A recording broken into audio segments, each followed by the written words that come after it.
வணக்கம். இந்த காணொளியில் மகாபலிபுரத்தில் உள்ள ராமானுஜர் குகை கோயிலோட அமைப்பு மற்றும் அதன் வடிவமைப்பில் உள்ள தகவல்களை காணலாம்.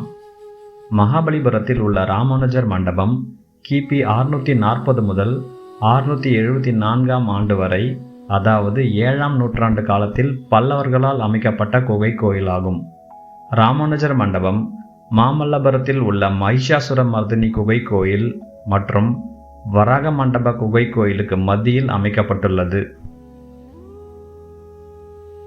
இந்த குகை கோயில் விஜயநகர மன்னர்கள் காலத்தில் சிதைக்கப்பட்டதாக கூறப்படுகின்றது. இந்த குகை கோயிலில் 3 கர்ப்ப கிரகங்கள் உள்ளன.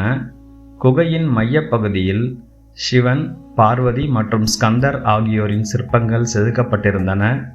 ஆனால் அவை தற்போது சிதைந்துவிட்டன.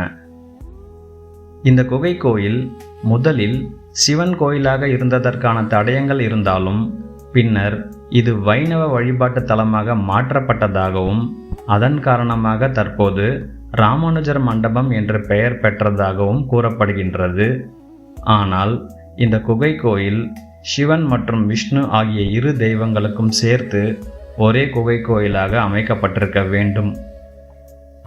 பின்னர் சைவ சமய கடவுள்களின் திருவுருவங்கள் சிதைந்திருக்கக்கூடும் என்பது என்னுடைய தனிக்கருத்து. தற்போது இந்த குகை கோயிலின் வடிவமைப்பின் தகவல்களை காணலாம். இந்த குகை கோயிலுக்கு முன்பு 6 தூண்களும் தூண்களுக்கு 2 பக்கங்களிலும் 2 ஆலயங்கள் உள்ளவாறும் அமைக்கப்பட்டுள்ளது.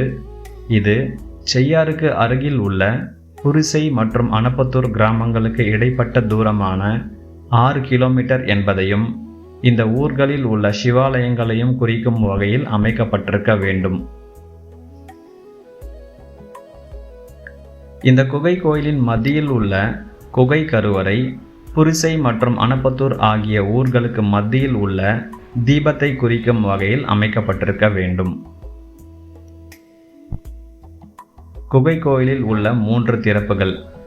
இந்த குகை கோயிலில் 3 திறப்புகள் செய்யாறு மற்றும் அதன் அருகில் உள்ள ஊர்களில் பிரம்மா, விஷ்ணு, ருத்ரன் ஆகிய மும்மூர்த்திகளின் அமைப்பான ஏகபாத மூர்த்தியின் திருவுருவத்தை குறிப்பிடும் வகையில் அமைக்கப்பட்டிருக்க வேண்டும்.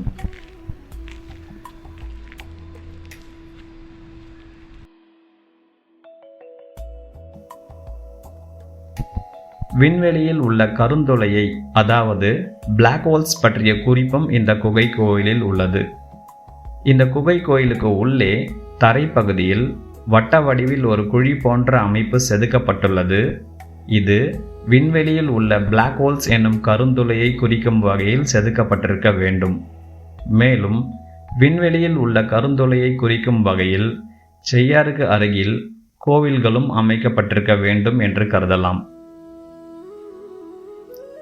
இந்த கருந்துளை போன்ற அமைப்பை குறிப்பிடும் வகையில் அமைக்கப்பட்டுள்ள கோவில்களை பற்றி அடுத்த காணொளியில் விரிவாக காண உள்ளோம்.